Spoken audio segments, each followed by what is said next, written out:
തിളച്ച വെള്ളമാണോ, തിളപ്പിച്ചാറിയ വെള്ളമാണോ, അതോ സാധാരണ തണുത്ത വെള്ളമാണോ ഫോർമുല കലക്കാൻ എടുക്കേണ്ടത്? ഇത് പലരുടെയും സംശയമാണ്. ഞാൻ doctor Fasala from Janani Ayurveda. Formula milk അഥവാ പൊടിപ്പാൽ എങ്ങനെ തയ്യാറാക്കാം, എന്തെല്ലാം കാര്യങ്ങൾ ശ്രദ്ധിക്കണം എന്ന് നമുക്ക് നോക്കാം. ഒന്നാമതായി, ഫോർമുല തയ്യാറാക്കുന്നതിന് മുമ്പ് കൈകൾ വൃത്തിയായി കഴുകുക. അതുപോലെ തന്നെ ബോട്ടിൽ, നിപ്പിൾ എന്നിവ സ്റ്റെറിലൈസ് ചെയ്തതിനു ശേഷം മാത്രം ഉപയോഗിക്കുക.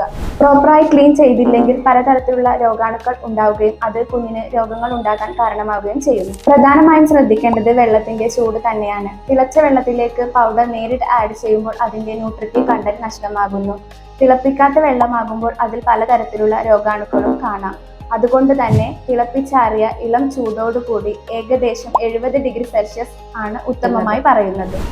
30 ml 1 scoop, 60 ml 2 scoop, 90 ml 3 scoop എന്നതാണ് റേഷ്യോ.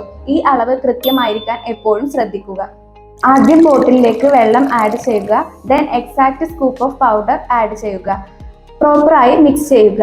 വിഗറസായി ഷെയ്ക്ക് ചെയ്യുന്നത് വഴി ബബിൾ ഉണ്ടാവുകയും അത് കുഞ്ഞിന് ഗ്യാസ്ട്രിക് ഇറിറ്റേഷൻ ഉണ്ടാകാൻ കാരണമാവുകയും ചെയ്യുന്നു. വെള്ളത്തിന്റെ അളവ് പ്രോപ്പർ ആയിട്ടില്ലെങ്കിൽ കുഞ്ഞിന് ഡീഹൈഡ്രേഷൻ അതുപോലെ തന്നെ കോൺസ്റ്റിപ്പേഷൻ ഉണ്ടാവാനും സാധ്യതയുണ്ട്. ഫോർമുല ഉണ്ടാക്കി 30 മിനിറ്റ് മുതൽ 1 മണിക്കൂറിനുള്ളിൽ കൊടുക്കാൻ ശ്രദ്ധിക്കുക. ഫോർമുല എപ്പോഴും ചെറു ചൂടോടുകൂടി തന്നെ കൊടുക്കാൻ നോക്കുക. ഇത്തരം കാര്യങ്ങളൊന്നും ശ്രദ്ധിക്കാതെ അലസമായി ഫോർമുല മിൽക്ക് തയ്യാറാക്കി നൽകിയാൽ അത് കുഞ്ഞിൻ്റെ ആരോഗ്യപരമായ വളർച്ചയെ പ്രതികൂലമായി ബാധിച്ചേക്കാം.